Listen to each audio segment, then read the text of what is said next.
Hi guys, David O'Sullivan here, and in this video I'm going to be giving you my quick thoughts on all of the films that I saw across this year's summer movie season. That's right, I'm going to be looking back over the past 4 or 5 months or so and just giving a rundown of all the movies that I saw across the summer, my quick thoughts on each of them. I'm not going to be talking too much on any one of these films, mainly because I've reviewed the majority of them.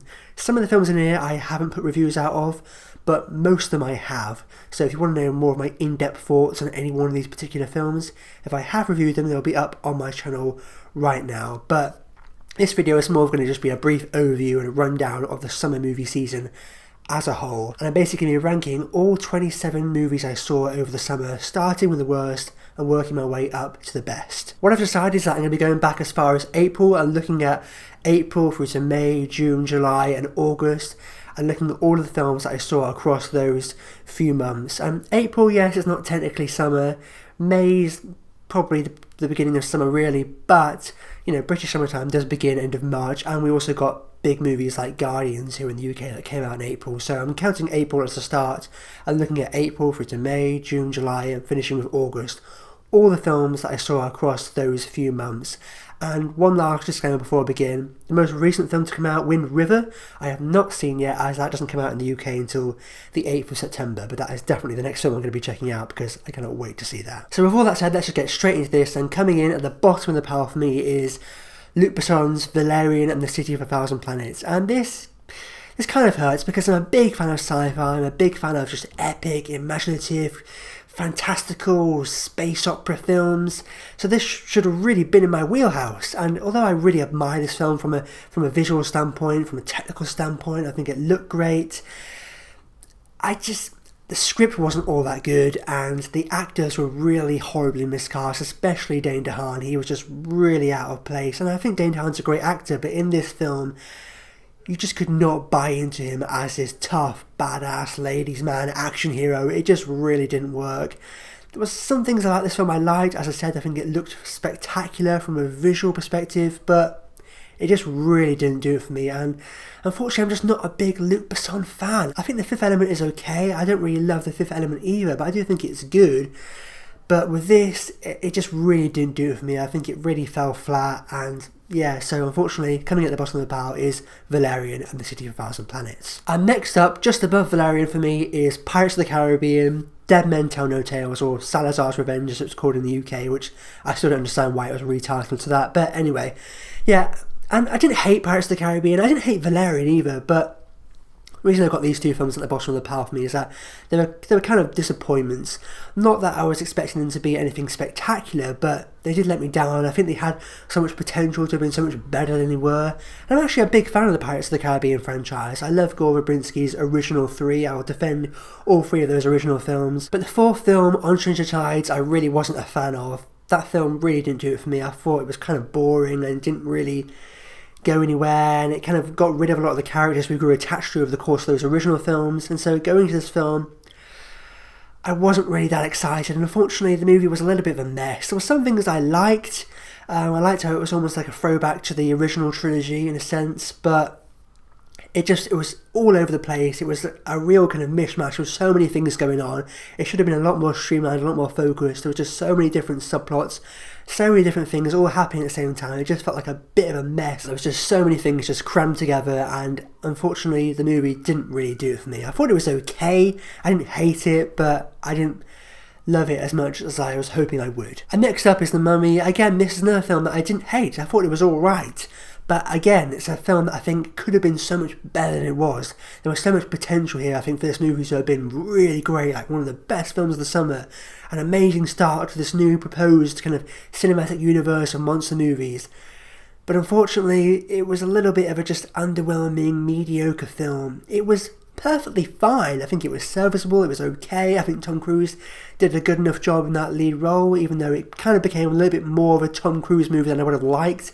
You know, I love Tom Cruise, but this movie kind of became almost like the Tom Cruise show, when it really should have been a mummy film. It should have been a full-on monster movie, and a lot of that was lost because it was catering so much to being this Tom Cruise action vehicle, this big franchise movie, the start of a new shared cinematic universe.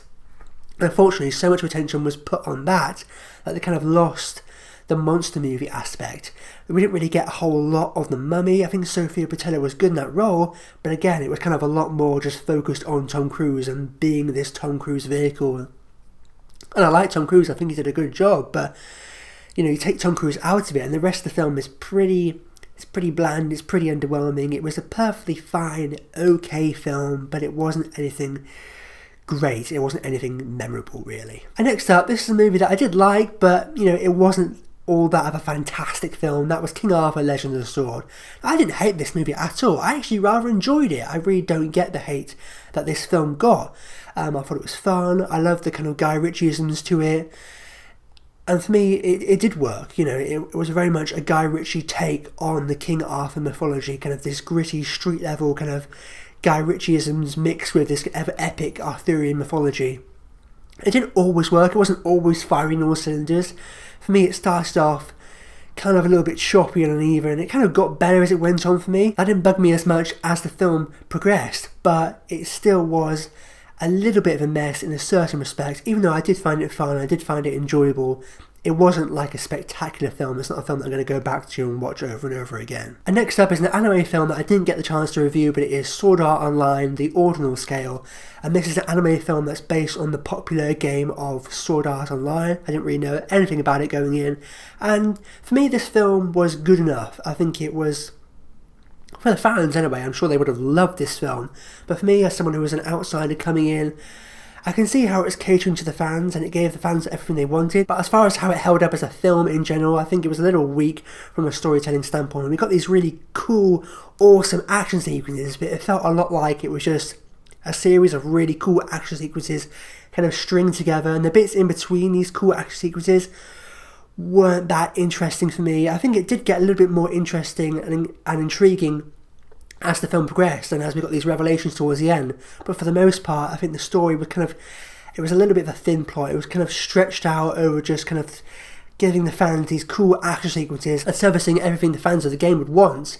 And I did enjoy these action sequences, but for me everything in between those sequences were a little underwhelming for me. And next up is the Charlize Theron action film Atomic Blonde. I did like Atomic Blonde, but again, it's a film that, even though there was a lot I liked about it, there was a lot that I think really didn't work. I really liked Charlize Theron. I think the action sequences were awesome, but unfortunately it got very bogged down in being this kind of overly long, complex, convoluted spy espionage thriller that wasn't all that intriguing. I thought it was a lot more interesting than it actually was, and for me, I love the action, I love Charlize Theron in that lead role, but the story was just way too over convoluted and over complicated than it needed to be. I think if it was a lot more just stripped back and focused and streamlined, it would have been a lot more fun, a lot more entertaining, because this isn't really like the female John Wick, and I feel like if they'd taken more of a John Wick approach or made it just a full-on balls to the wall action movie, it would have been a lot more fun, a lot more entertaining. Unfortunately,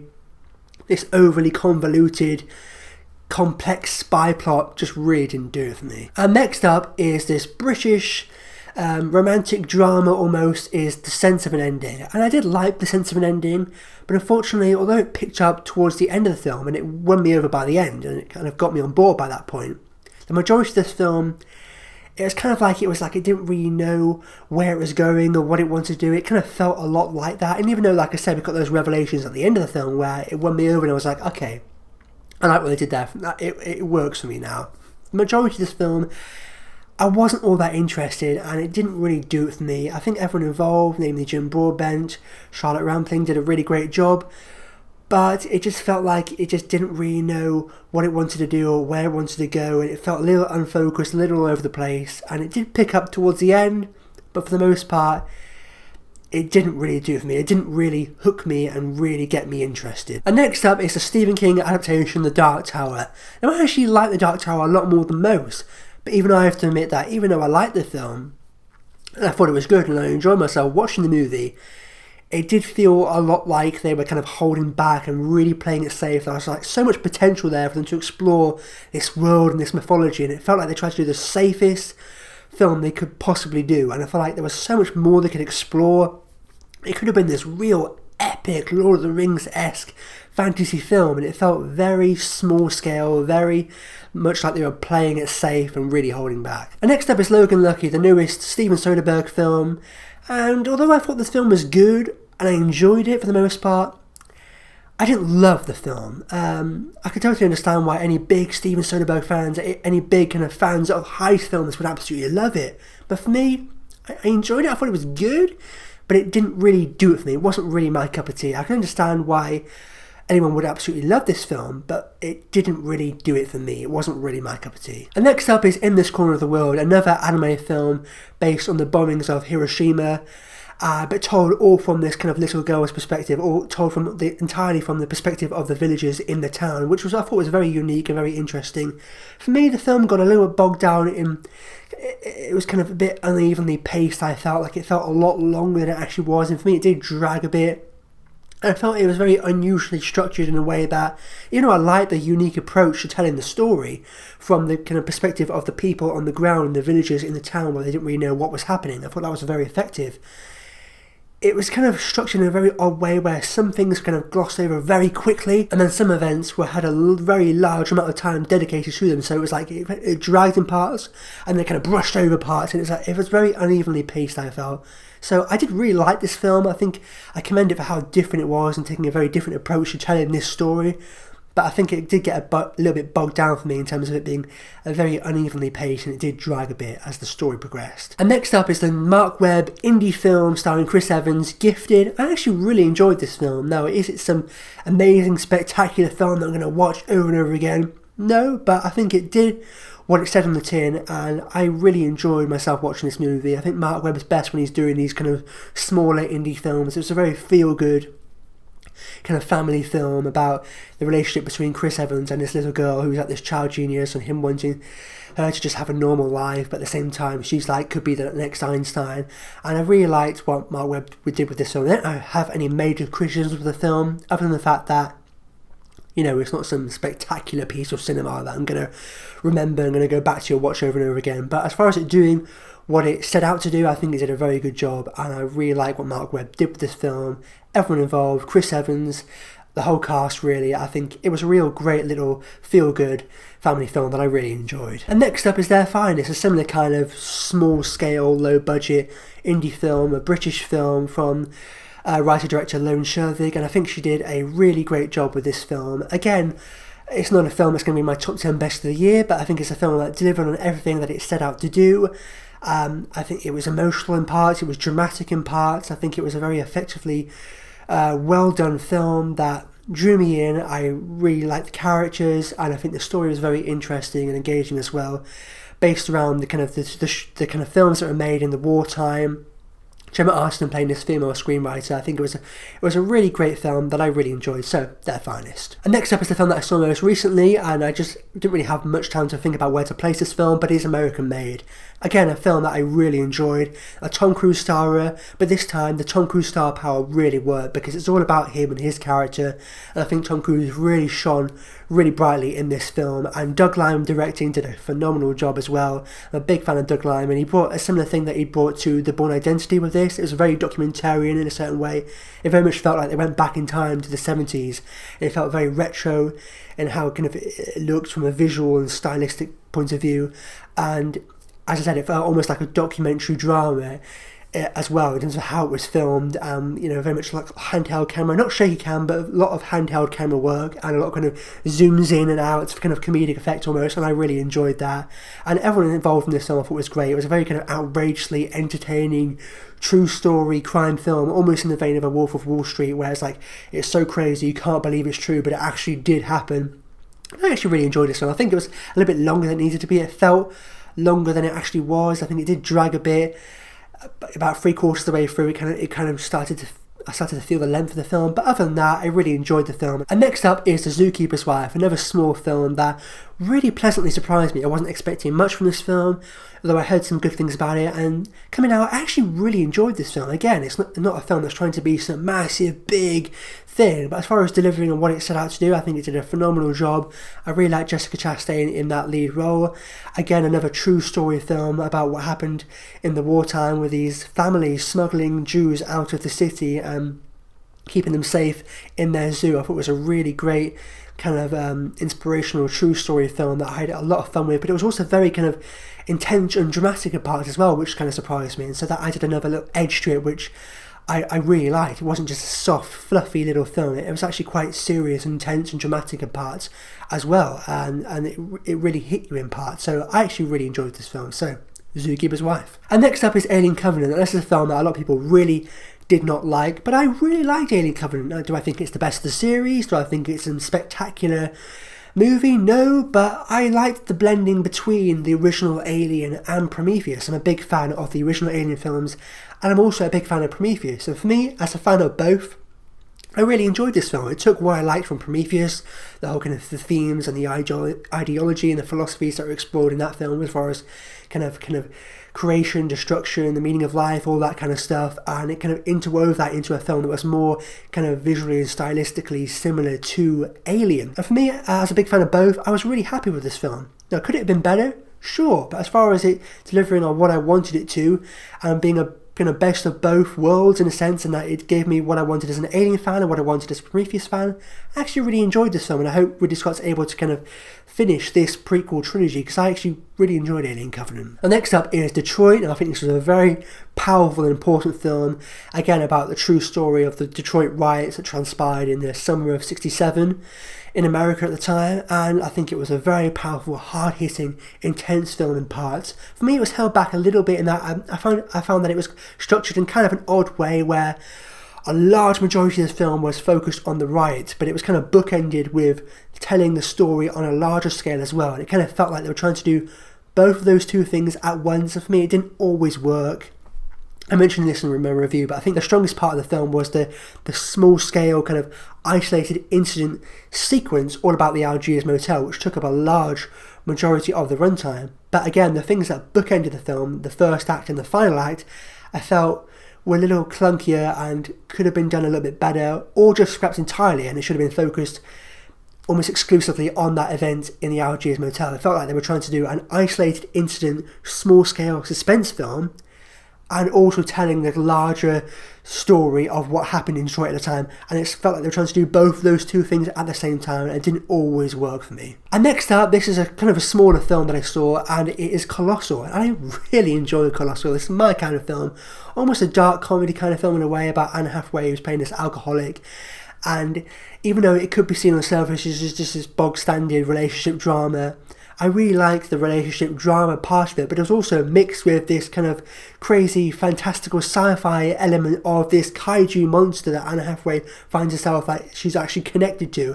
And it was a really cool concept, and for me it was a film that I really enjoyed. It wasn't just a novelty, gimmicky thing that just wore off quickly. It was a really great concept and a really great story that I really found intriguing and interesting, and held my attention throughout the majority of the runtime, and I actually really enjoyed Colossal, and this is a movie that I probably will go back to and watch again, because I had a really good time. It was my kind of film. So there we go, Colossal. I definitely recommend it if you haven't seen it already. Smaller film, but I definitely seek it out because I really enjoyed it anyway. Now getting into the top 10, and coming at number 10, the best of the best here, we've got Spider-Man Homecoming. Now I really enjoyed Spider-Man Homecoming. If you've seen my review, you'll know that I really loved it. I don't think it's the best Spider-Man film we've ever had. I think it could have been even better. It could have been even more intense and powerful and dramatic with the action scenes. But as far as doing a Spider-Man that was more in line with the comics, this teen comedy, high school drama take on Spider-Man, I absolutely loved it. That's what I've always wanted to see from the character of Spider-Man on a film, because that is true to the comics. That's who Spider-Man is. That's what sets him apart from all these other bigger, more famous celebrity adult superheroes. Is that he's a kid in school, and they really capitalised on that in this film and really focused on that. And for me, that was the strongest part of the film, and what made it so great is that it was Spider-Man back in school as a kid, struggling with being a kid in high school whilst being Spider-Man at the same time, and I think it was actually really well done. And next up is Guardians of the Galaxy Volume 2, and although I love Spider-Man, I think I like Guardians even more. A lot of people really have not taken to Guardians Volume 2, but then some other people have really loved Guardians Volume 2, and I'm definitely in the latter camp. I loved Guardians Volume 2, and it's difficult to compare it to the first one, because I love the first one. It's hard to say which I like more, because I think they're so different. But what I like so much about Guardians Volume 2 is that they didn't just go bigger and crazier, and they didn't just try to rehash the first film. They went more deeper into the characters and explored who these characters are. And even though there were some really cool, big, crazy action sequences and it was spectacular from a visual standpoint, I loved the music as well. For me, the highlight of this movie and what made it so great is that it went deeper into the characters and we got to learn more about these characters who we were introduced to and fell in love with in the first film.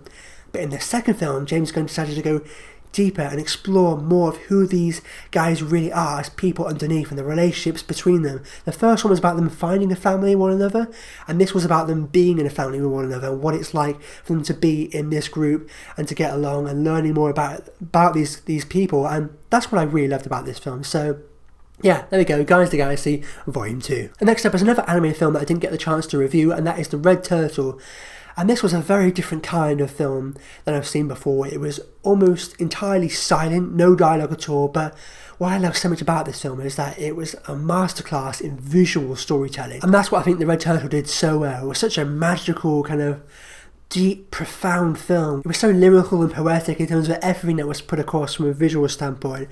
And I really found myself just swept away into this world, and it really kind of took me on this kind of experience where I just found it really transporting, really quite deep and profound. And yeah, I felt it was quite different, but for me really worked. Now, coming in at number 7 is The Big Sick, and this is a film that I just found really refreshing, because I'm not the biggest fan of rom-coms, but what I love so much about this film is that it was so just not cliche at all. It was based on a true story, but at the same time they took the approach and turned this film in a very real, grounded, down-to-earth, natural way where you could really connect with the characters and relate to what they were going through. And it wasn't all cliche and cringy and cheeseworthy at all. It felt very real, and it was also very funny, and it was just so refreshing in that respect. And I really enjoyed this film. For me, it's probably the best rom-com since 500 Days of Summer. So there we go, The Big Sick at number 7. And coming in at number 6, for me, the best superhero movie of the summer, and it is of course Wonder Woman.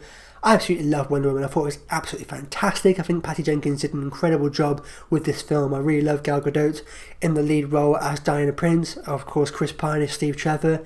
And I think it was so great in that it felt very much like a archetypal superhero movie, very much in the vein of a kind of classic 1978 Superman and the kind of the classic adventure movies from back in the day, like Raiders of the Lost Ark, for example. It was a true kind of inspirational, feel-good superhero movie that really got the character of Diana Prince right, and I absolutely loved this movie from start to finish. Sure, the third act became a bit of a kind of big Zack Snyder CGI battle, but for me it still worked because I cared about the characters and I was emotionally invested. And so yeah, I actually really enjoyed Wonder Woman, and I think it's probably the best movie the DCEU has put out so far. So there we go, Wonder Woman at number 6. And getting into the top 5 now, and this one it gets really good, is Okja. And I loved Okja. I was expecting to like it because I'm a big fan of the director Bong Joon-ho, and especially his last film Snowpiercer. But this film obviously debuted on Netflix at the end of June, and I thought it was absolutely fantastic. It had a kind of darkly comedic edge to it, and that it was dealing with very kind of serious, dark subject matter, but it was also kind of funny at the same time, and I loved what Bong Joon-ho did with this film. I was really emotionally invested. I was really sucked in and invested so much. I think the actors all did an incredible job. I really bought into it. The CGI of Okja looked really great as well. And if you haven't seen Okja, I don't want to talk too much about it because I don't want to spoil anything for you, but if you haven't seen it, I definitely recommend checking it out. It is on Netflix, and I think it's one of the best films of the year so far, and not many people are talking about it, but I thought it was absolutely fantastic, and I really loved it. Coming in at number 4 is Christopher Nolan's Dunkirk. Again, this is another film that was quite divisive, where a lot of people loved and found it really emotionally impacting, and a lot of people thought it was boring and it didn't do anything for them emotionally. But I'm definitely in the former, in that I think it was very powerful, and I think it was a war film that was very subversive in that it was more of a just experiential kind of survival thriller that really put you into the shoes of the soldiers. It really felt like you were there. I think Nolan himself has even said that he wanted to do virtual reality without the goggles, so it very much feels like you're there, you're in that position, experiencing these events unfolding around you. And so we don't really need any big, layered, textured characters and some big, sweeping character arcs, because this film isn't about that. It's about the reality of this situation, and that these soldiers are stuck in this horrific situation where they're being bombed and they're just trying to get out of there and trying to survive. And for me, it was expertly crafted, phenomenally directed, really well acted, and I think it was really worked for me. So there we go, Dunkirk at number 4. Getting into the top 3 now, and just above Dunkirk I've got Edgar Wright's Baby Driver. And I found it difficult to kind of rank these two against one another because I love them both, but they're both very different films. But I think Baby Driver was obviously the more entertaining film, and I love Baby Driver so much I had to put it just above Dunkirk. I think it was a fantastic film, a really cool, fun, awesome car chase, action, musical kind of film that I absolutely love. Edgar Wright, once again, knocked out of the park. He can just do no wrong. I'm just convinced he's like incapable of making a bad film. He did a spectacular job with this film. Phenomenally directed, superbly written, fantastically well acted. Everything about this film for me worked. There wasn't one thing I didn't like about it. I absolutely loved this film from beginning to end, and I think it's one of the best movies of the year so far. Now, coming in at number 2 here, this is a bit of an odd one. I didn't really know where to place this film. I'm still struggling to make up my mind how I actually feel about the film, where I'd rank it, and it's not a summer movie really at all, but it did come out over the summer, and it is A Ghost Story.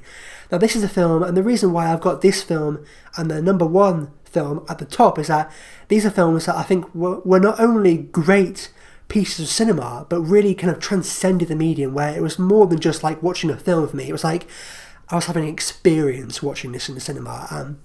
A Ghost Story very much falls into that, where it was very experiential, it was very kind of just poetic. Again, another film which has hardly any dialogue. The story is really put across almost entirely from a visual point of view, and I think it really worked for me. I can totally understand why anyone could watch this film and go, what the hell, that was boring, I really did not like that, what the hell was that? Even my mum and sister feel that way about it. But for me, I just loved how different the film was, how just artsy and experimental it was, and for me it did work. There were some moments where I was like, ugh, is it going a little bit too far here? But it always won me back, and it was really my kind of film. It was almost an existential film. There's even one scene in particular where there's this massive big speech, really the only big dialogue scene in the entire film, and it was a speech about kind of like the meaning of life and just this, and I love films that deal with very existential themes, and it's a film that deals with kind of like life and death and just what is the meaning of life, and I kind of love that, but it told in a very different kind of way, a very artsy, very poetic kind of way. And the best way I can describe this film, and it's actually a tweet from Guillermo del Toro put this out, and I completely agree with what he said, is that it's almost like a visual poem. It was very poetic, very lyrical, and it was almost like watching a poem, but in film form. That's really the best way I can describe it. But I absolutely love this film. The music as well, I think the score was fantastic, and also I Get Overwhelmed by Dark Rooms. I love the use of that song in the trailer, and I didn't think it was going to be in the film, but it was, and it played a big part in the film. And I absolutely love that song, and I think it worked really well in how they use that in the context of the story as well. So there we go, A Ghost Story at number 2. And coming in at number 1, this probably isn't a surprise if you've seen my review for the film, but it is of course War for the Planet of the Apes. And for me, this isn't only the best movie of the summer, but for me it's the best film of the year so far. This is a film that was not only a fantastic end to the Caesar trilogy, if you will, of Rise, Dawn and now War, but I think it's a film that really stood on its own as a great piece of cinema in its own right. And like A Ghost Story, it was also very much like an experience for me watching this film. I was really sucked into this world and really kind of swept away on this journey with these characters that I've grown so attached to over the course of this trilogy. And I absolutely love this film. I can understand why it wouldn't be someone's cup of tea, or, you know, in that it's kind of different from Rise and Dawn, but that's what I love so much about it. It's not a big, just stereotypical, generic blockbuster action movie. It's a blockbuster, but a very different, very unconventional kind of blockbuster. It's not really a war movie in the typical sense at all. Like Dunkirk, really, it's not a war movie as you would expect. You know, it's not all about the action. What this movie does is that it's more psychological. It's more of an introspective kind of, you know, look into Caesar himself. It's more of the war for Caesar's soul is really the best way to interpret the title, and I absolutely loved the film.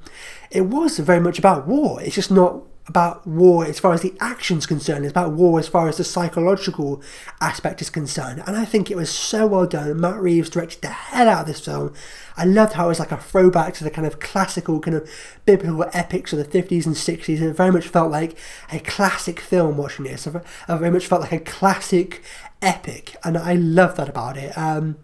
I totally understand why anyone who loved Rise and also Dawn might not like this film as much, but for me, as a big fan of classic film and classic storytelling, I love what Matt Reeves did with this movie, and I think it was a spectacular end and capper to the Caesar trilogy, and I do really hope it continues as well, because I think it was a phenomenal film. But not only that, I love what Matt Reeves has done with Dawn and with War, and I really hope it continues, because I would just love to see more. So there we go, coming in at my number 1 spot and my pick of the summer is War for the Planet of the Apes.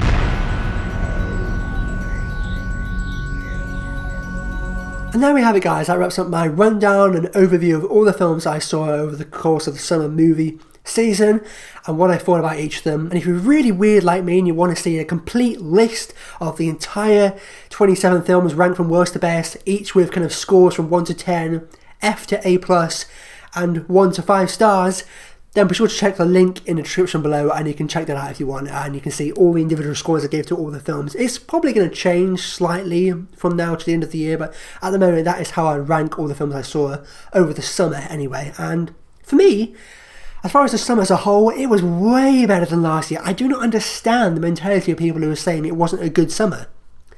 Like, my top 10, I think, are fantastic, amazing films. Last year we got a couple. Civil War was really great. Jungle Book was really good.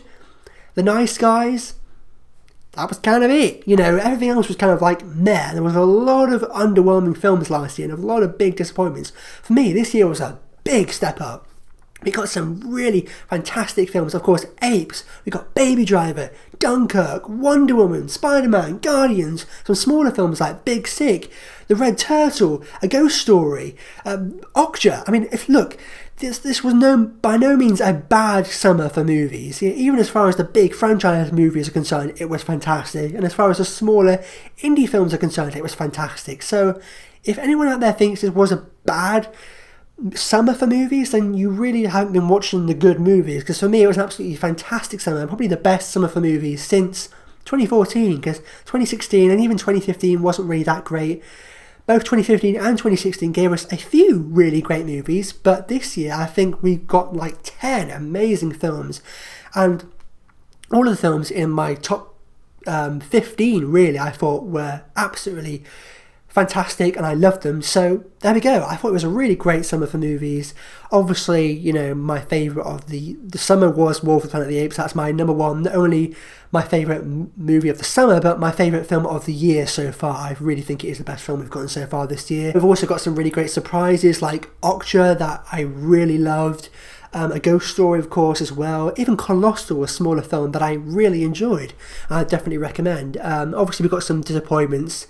Some films that were quite underwhelming, like Valerian, Pirates of the Caribbean, you know, The Mummy, that weren't all that great. And I feel like, you know, for me, they were the biggest disappointments because I think they had the potential to have been so much better. They could have been absolutely amazing. You know, Valerian could have been like the next Avatar. You know, Pirates of the Caribbean could have been like a real return to form for the franchise. You know, it was kind of just more of the same of what we got from the last one, like, you know, the same kind of problems, whether it was just a kind of a big bit of a mess really. And The Mummy was like okay, it could have been a lot better, but despite a lot of the underwhelming disappointments we also got a lot of really great films. Yeah, we probably got a lot of terrible films as well, but I didn't bother seeing them because what's the point? It'll be a waste of time, waste of money. You know they're bad, I know they're bad, so there's no point in me telling you they're bad. So screw those films. But anyway, yeah, on the most part, I think this summer was really great for movies, and I'm really looking forward to the award season. Of course, the kind of autumn-winter period of movies where we get more of the awards films, more of the kind of Oscar dramas, if you will. I'm really looking forward to that. The next video I do will probably be a look ahead at the award season, looking at all the films that are going to be coming out over the award season, an award season preview, if you will. As of right now, that was my recap and overview of all the movies that I saw over the course of the summer. What do you think was the best movie that came out over the summer? What were your favourite films that came out in the summer of this year? Did you think it was a good summer for movies, or did you think it could have been better? Let me know in the comments down below. As always, if you like this and you haven't already, be sure to click subscribe to see more. And if you missed my last film review, be sure to go ahead and click over here to catch up on my last film review, or perhaps down here to catch up on another one of my recent videos. But with that said, I've been David O'Sullivan. I'll see you next time.